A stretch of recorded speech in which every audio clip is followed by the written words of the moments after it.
Mes amis, bien le bonjour. Nous allons en mai 2020 aux États-Unis, dans le nord des États-Unis. On a un jeune homme qui a la trentaine, qui se balade à bord d'un Piper 28, PA28, un monomoteur. Ce monomoteur est assez vieux. L'exemplaire qu'il a acheté a été fabriqué en 1964. Donc c'est une machine qu'il faut presque mettre sous verre. C'est une antiquité. Les avions n'ont pratiquement pas de limite quand il s'agit de leur durée de vie. C'est un peu comme une voiture. Le jour où il coûtera plus cher à réparer qu'à acheter un autre, à ce moment-là, il sera économiquement condamné. Mais en attendant ce jour, il sera opéré pendant 100 ans, 150 ans s'il le faut. Il n'y a strictement aucune limite. Donc, il est en train de piloter cet avion. Notre pilote, lui, est quelqu'un de pas très expérimenté. Il a même pas 100 heures de vol. Il a son PPL, sa licence de pilote privé, et il a à peu près un peu plus de 90 heures. Alors, il y a une règle importante quand on a moins de 100 heures de vol. La règle dit qu'il faut piloter en respectant ses limites, en respectant les limites de l'avion, de la météo, en gardant des marges importantes par rapport à toutes ces limites-là. Si l'avion peut faire ça, il faut faire ça. Si soi-même on est capable de faire ça, on fait juste ça. Cette règle-là est valable avant qu'on ait 100 heures de vol. Et une fois qu'on passe le cap des 100 heures de vol, on continue à l'appliquer.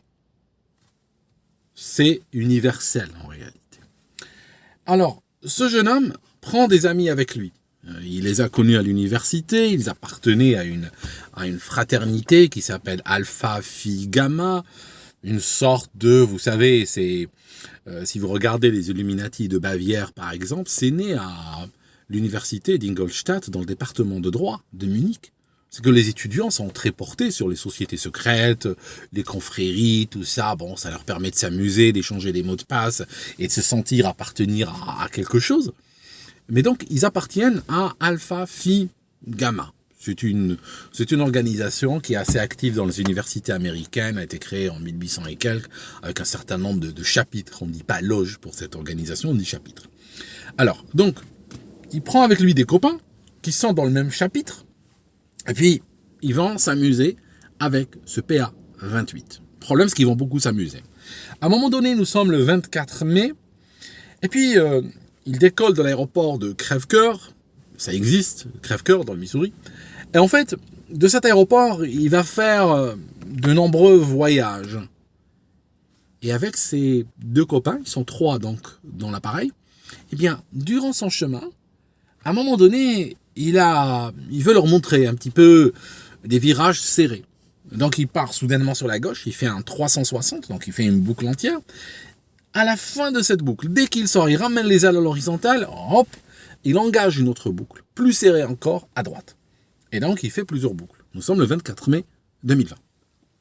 Je disais, ils sont 3 dans l'appareil, et ils font un certain nombre de boucles, et ils continuent leur chemin. Donc, le truc c'est que l'avion en soi déjà, même quand on vole les ailes à l'horizontale, sans turbulence, sans rien du tout, un avion, c'est déjà impressionnant pour beaucoup de monde.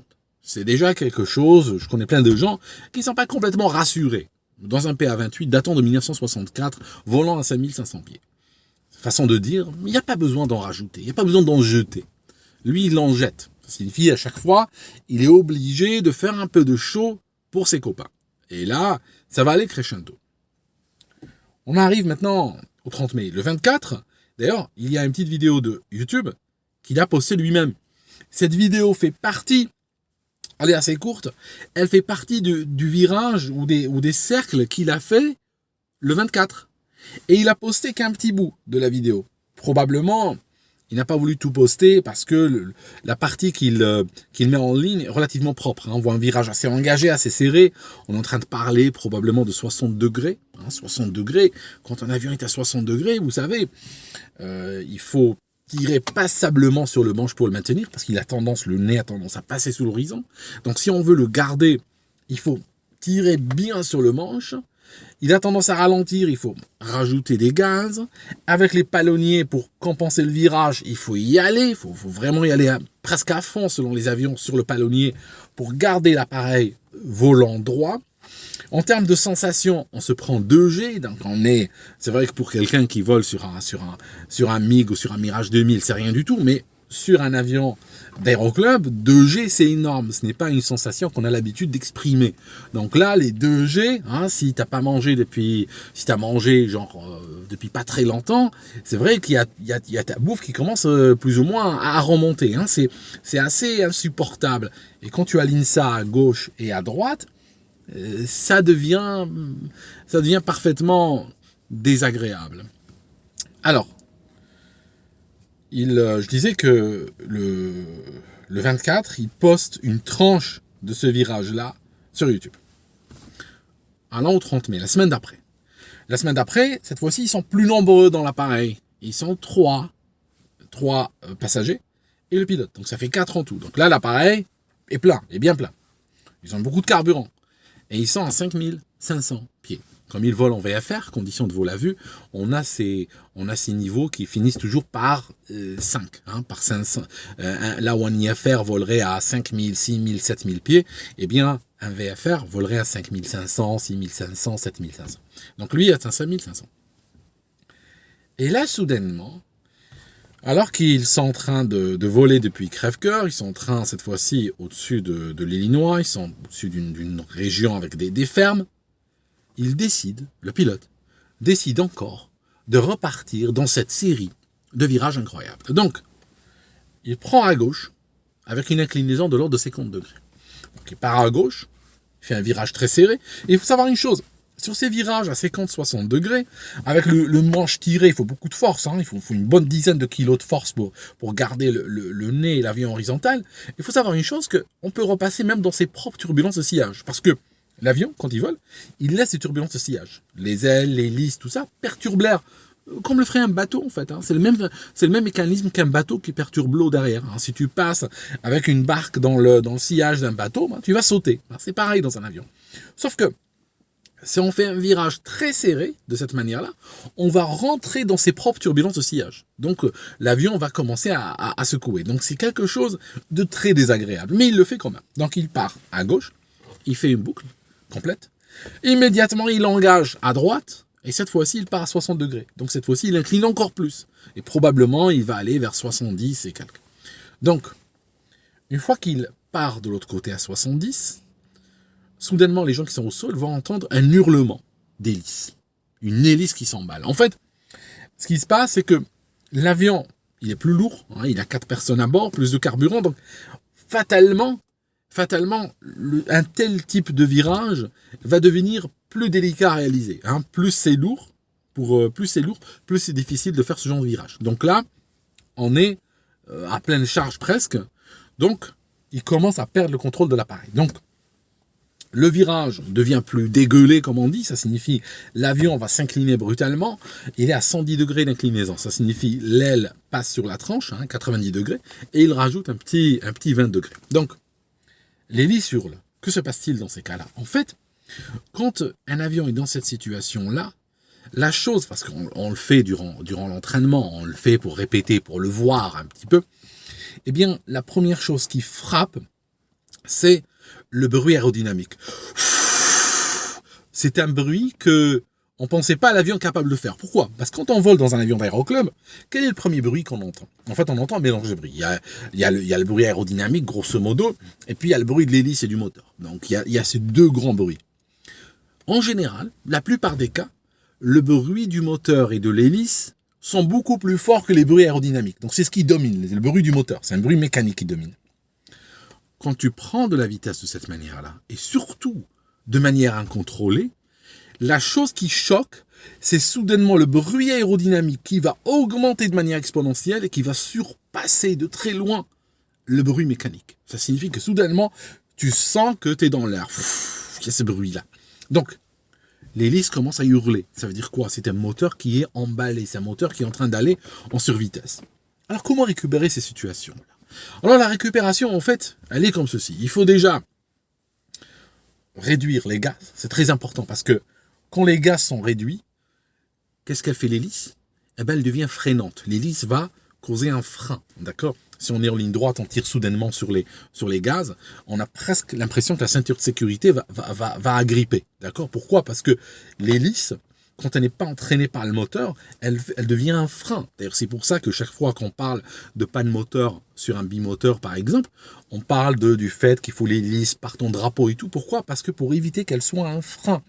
Donc, dans un avion monomoteur, si on réduit les gaz, soudainement, on a une force de freinage, qui est quelque chose de très souhaité dans une situation où la vitesse est en train de partir comme ça. Deuxièmement, ramener à l'horizontale. Il faut absolument que les ailes reviennent à l'horizontale, par l'horizon le plus proche, par la manière la plus rapide, la plus courte pour y aller. Dans ce cas-là, il aurait dû braquer à gauche pour ramener les ailes à l'horizontale.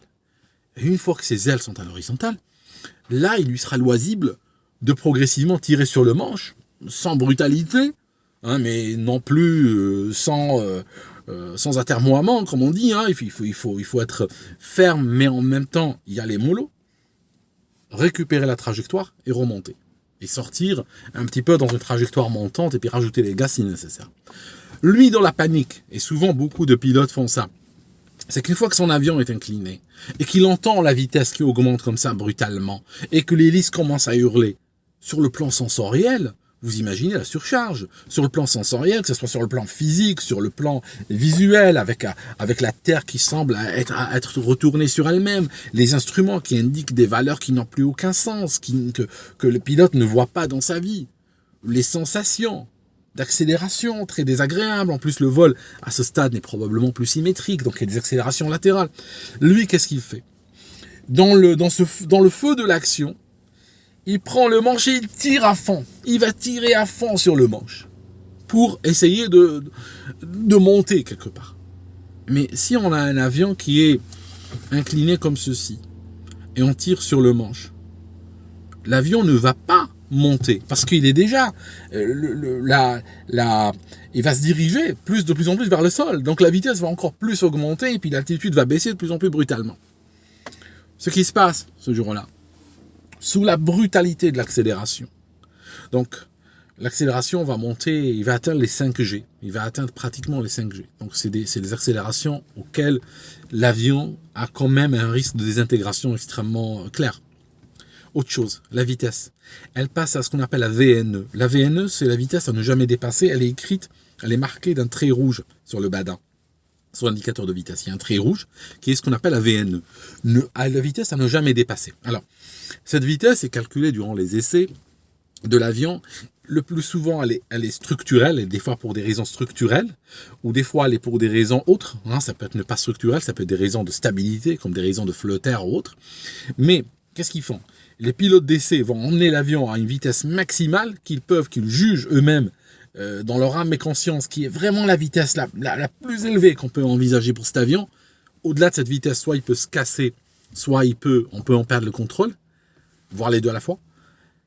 Et ils prennent cette vitesse-là maximale qu'ils ont obtenue des fois au bout d'un long processus de test, hein, où chaque fois ils ont gagné un petit peu. Et une fois qu'ils tombent d'accord que c'est vraiment le maximum, ils enlèvent 10%, c'est la VNE.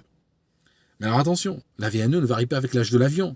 Ça veut dire que quand l'avion était neuf, il avait une certaine VNE, 60 ans plus tard, c'est la même.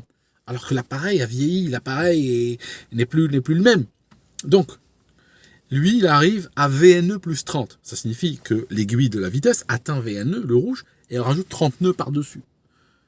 Il est dans une zone extrêmement dangereuse. Il tire en plus sur le manche avec toute sa force, avec l'énergie du désespoir. Que se passe-t-il? L'avion va commencer à pleuvoir. L'avion va commencer à se désintégrer. Ce que voient les gens, les ouvriers qui sont dans cette ferme, ils entendent le bruit, le hurlement du moteur, ils regardent, ils voient cet avion faire des trucs bizarres, et la prochaine chose qu'ils voient, c'est des morceaux de métal qui commencent à pleuvoir. Donc tout le long de la trajectoire, il y a un aileron, il y a un bout d'aile, il y a une gouverne de profondeur, il y a ceci, il y a cela, et l'avion est ramassé sur plusieurs centaines de mètres. Après, il est un petit peu recomposé le long d'une moissonneuse batteuse. Mais voilà, l'idée c'est que l'avion s'est désintégré à peu près vers 1500 pieds. Hein, il est à peu près à 500 mètres. Donc l'histoire des virages a commencé vers 5500 pieds. C'est là où il volait, 5500. Par la suite, la désintégration a été opérée ou a commencé vers 1500 pieds. Donc en fait, il a perdu 4000 pieds hein, le long de cette, probablement, donc on est en train de parler de 1200, 1300 mètres d'altitude. C'est très brutal, hein, ça fait, c'est des montagnes russes en plus brutales. Donc 1300 pieds de chute, hein, presque 1,5 km, avec des accélérations énormes, perte de contrôle, puis l'avion qui commence à partir en miettes. Déjà, bon, les Piper, vous savez, on a parlé déjà de Piper rouillés et tout, c'est des avions en métal qui sont partis en miettes, mais là, on ne peut pas accuser vraiment l'avion. Je veux dire, il a poussé au-delà de ses limites. Les 4 occupants ont été tués, naturellement. Donc, on ne peut pas échapper d'un crash avec une telle violence. Et puis voilà, c'était un des grands tueurs, je vais dire, de l'aviation générale, c'est de vouloir démontrer. Des gars qui veulent faire des virages serrés pour impressionner leurs amis, soit avec eux, soit au sol. Des gars qui veulent faire des décrochages, des passages à basse vitesse, à basse altitude, tout ça, au ras des arbres et tout. Il y a des morts chaque année à cause de ces attitudes-là, de gens qui veulent en jeter. Donc je dirais que, franchement, ce qui tue les pilotes le plus souvent, c'est l'ego. Les pilotes privés, c'est pas les pannes moteurs, c'est pas la météo, c'est probablement l'ego qui est l'un des plus grands tueurs aujourd'hui. Merci mes amis d'avoir regardé cette vidéo jusqu'ici. C'était Crash à crève-cœur et on se voit dans la prochaine. À très bientôt.